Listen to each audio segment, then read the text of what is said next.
Welcome, my dear students. So excited again to meet you in another episode of our program for English language for first prep under the supervision of the Ministry of Education. أهلا بكم أعزائي الطلبة في حلقة جديدة من حلقات برنامجنا للغة الإنجليزية للصف الأول الإعدادي تحت رعاية وإشراف وزارة التربية والتعليم. As you know, in the first part of our session, we have talked about Unit 12. Unit 12, Future.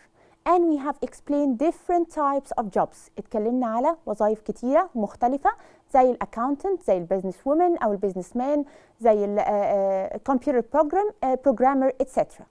And we have explained when we can use the relative pronoun who وإمتى نقدر نستخدم relative pronoun who. Today we are going to complete Unit 12 and we will explain the language part related to the if conditional first type and the question tags, and we are going to read a lot of text about the future أو المستقبل. Let's start.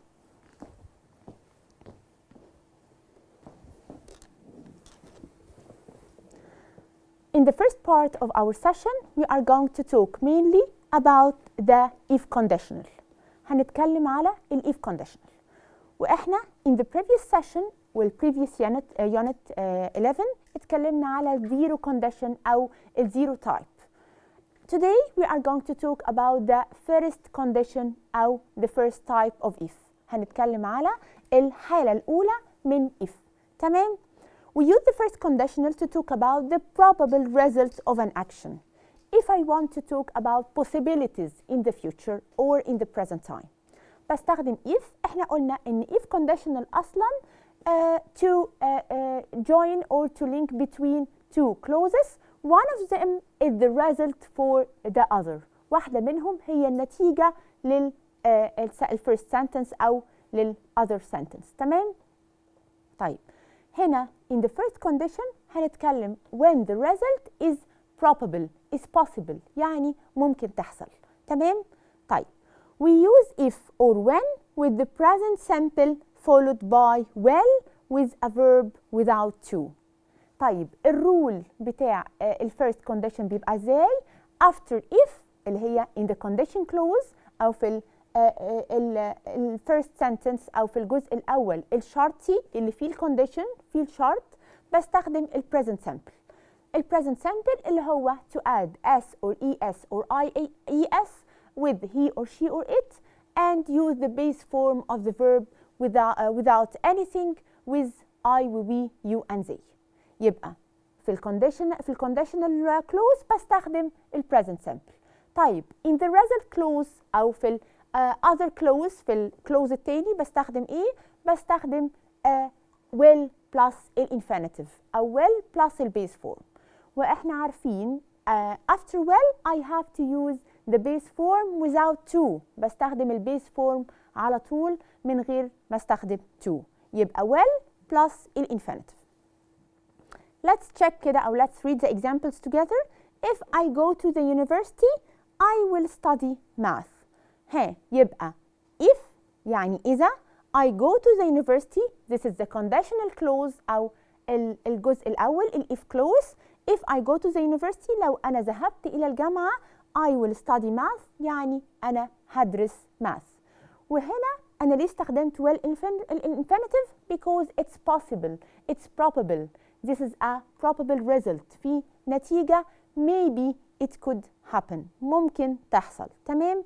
يعني ممكن جدا لما أوصل لليونيفرسيتي أغير رأيي أدرس حاجة تانية. أوكي؟ بس probably I will study math. أنا هدرس الرياضيات. If I don't work hard I won't pass my exams. If يعني لو أو إذا I don't work hard ما اشتغلتش بجد ودرست. وخلي بالكو I don't هنا negative form of the present simple. احنا اتفقنا when I use present simple in the negative form but I can negate the sentence with don't or doesn't. تمام؟ يبقى if I don't work hard لو ما اشتغلتش كويس أو ما ذاكرتش كويس I won't pass my exam. و won't here is the negative form of will. يعني أو abbreviation form of will not. want here الاختصار بتاع will not. تمام؟ يبقى I won't pass my exams يعني أنا مش هقدر أعدي الإكزامز بتاعتي. or طيب لو if I want بقى to put if in the middle of the two clauses، لو عايزة أستخدم if in the middle في النص هعمل إيه؟ I can start with the result clause first. كل اللي هعمله إن أنا I have to switch. كل اللي هعمله إن أنا هعمل تبديل between the result and the conditional clause. يبقى I won't pass the exams. أنا مش هأعدي الإكزامز if I'll put if in the middle of the sentence I don't work hard. لو ما اشتغلتش بجد. Got it يا ولاد؟ I think it's very easy to use the first type of the if conditional. Let's check كده our understanding by answering this exercise. Complete the sentences with the correct form of the verbs in brackets. Let's start. Number 1. If I visit my grandparents. لو أنا زرت أجدادي أو جدودي I take them a present. Can I use I take them? Of course not. Here it's A. It is the result clause. أنا في ال result clause يبقى I will take them a present. أنا هاخد لهم هدية. Lara space not learn to drive if she stays in the city. She will use the bus. يبقى Lara هنا Lara A هنا if in the middle of the sentence. يبقى Lara excellent.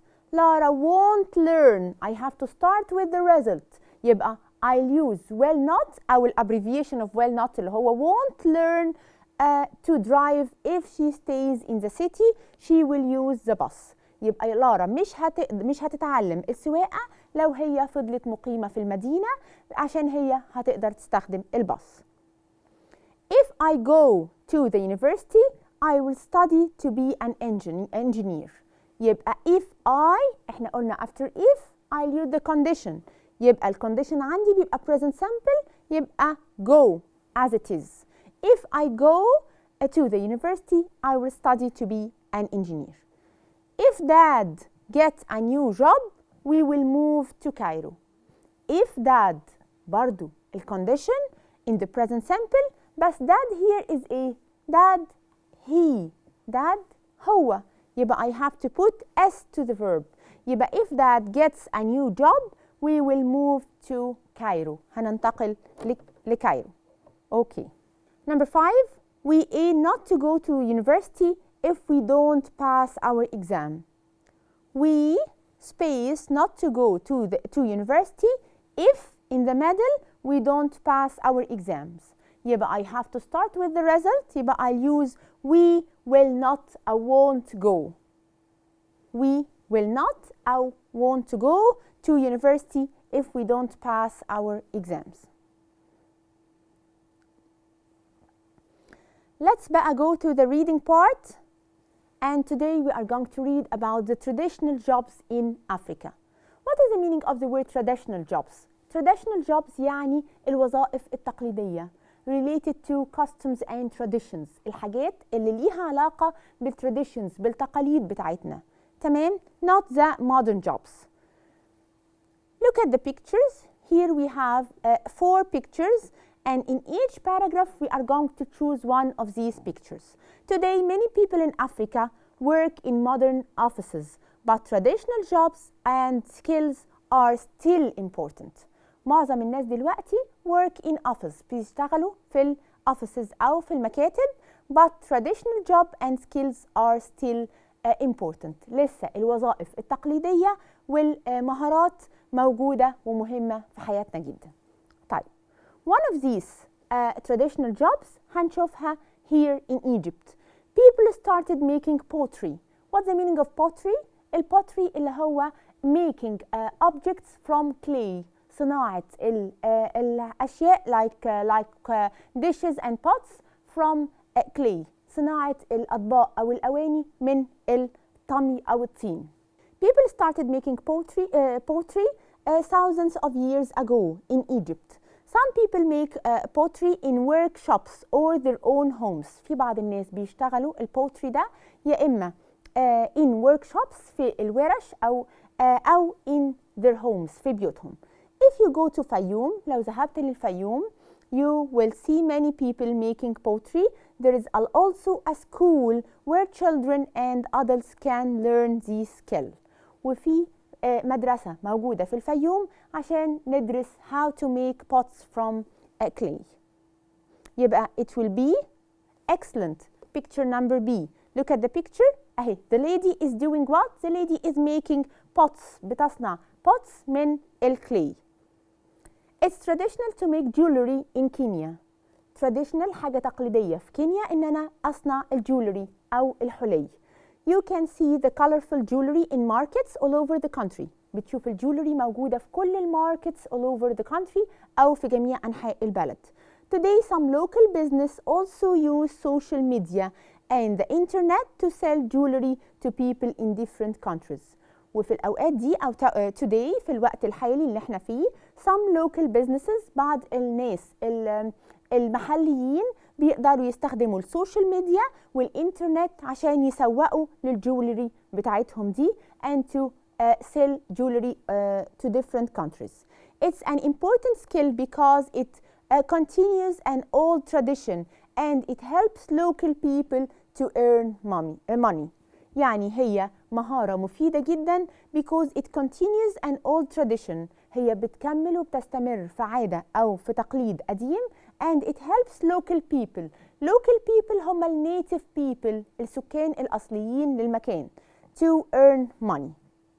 يبقى of course it will be picture number D. Look at picture number D. She's wearing a lot of jewelry and she is making jewelry.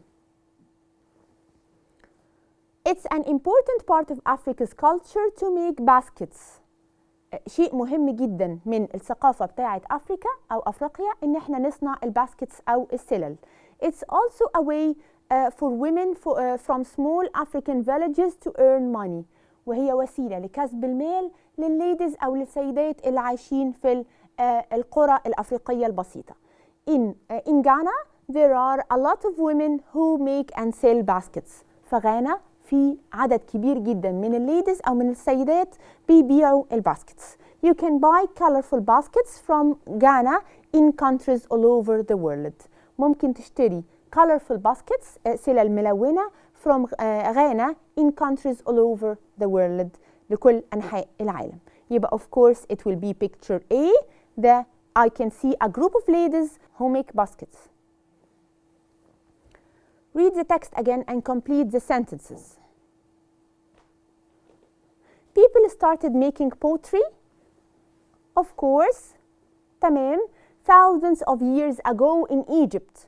Thousands of years ago in Egypt. People can learn to make poetry at a school in Fayum. بيتعلموها في مدرسة في الفيوم. You can see colorful Kenyan jewelry in. نقدر نشوف الجولري الحلي الملونة في كينيا موجودة فين؟ في all the markets all over the country. بنشوفها في جميع الأسواق اللي موجودة في البلد. بعد كده some local businesses in Kenya use the internet. Of course use the internet to sell jewelry to people in different countries. بيستخدموا الإنترنت عشان يبيعوا الجولري to people in different countries. Women from small villages can make basket too. Of course to earn money عشان يقدروا يكسبوا فلوس أو يكسبوا رزقهم. Got it? Okay. Now we are going to move to another part of our session, which is the language part. And today we are going to talk about the question tags. And to be able to explain it much better, let's go to the whiteboard.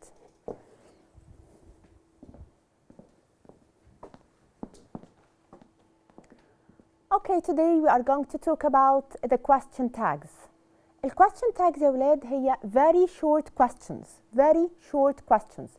I can use at the end of the sentence or after the end of the sentence بعد نهاية السنتنس to make sure or to have confirmation about the information I was talking about.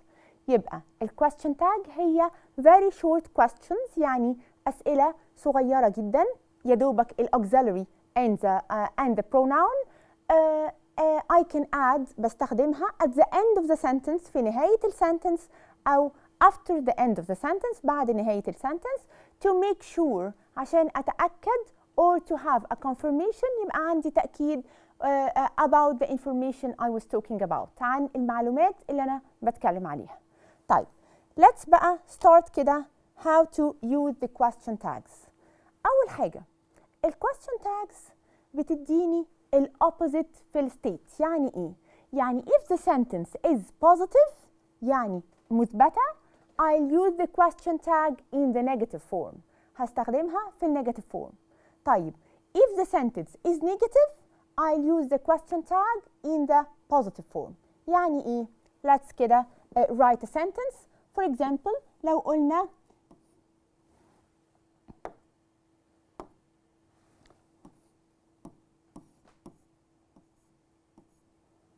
It's hot today.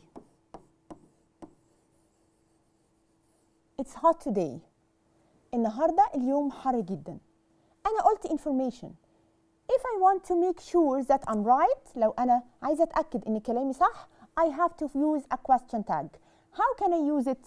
هعمل كوما, هستخدم كوما instead of the full stop, و I'll use the auxiliary and the pronoun. هستخدم ال auxiliary اللي هو عندنا is وهستخدم ال pronoun. طيب is here positive or negative? Of course it's positive. يبقى I'll use it in the question tag in the negative form. يبقى I'll say isn't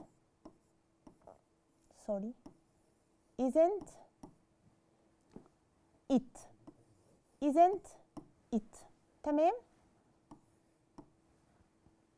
يبقى I can use the auxiliary of the main sentence. بستخدم ال auxiliary اللي استخدمته في ال main sentence with the same pronoun بس I have to I have to change the form. لو هي negative I have to use the positive.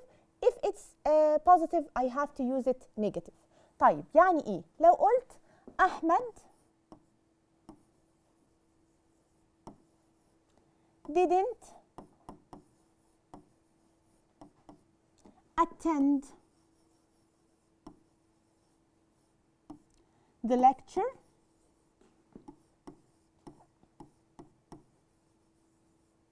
today.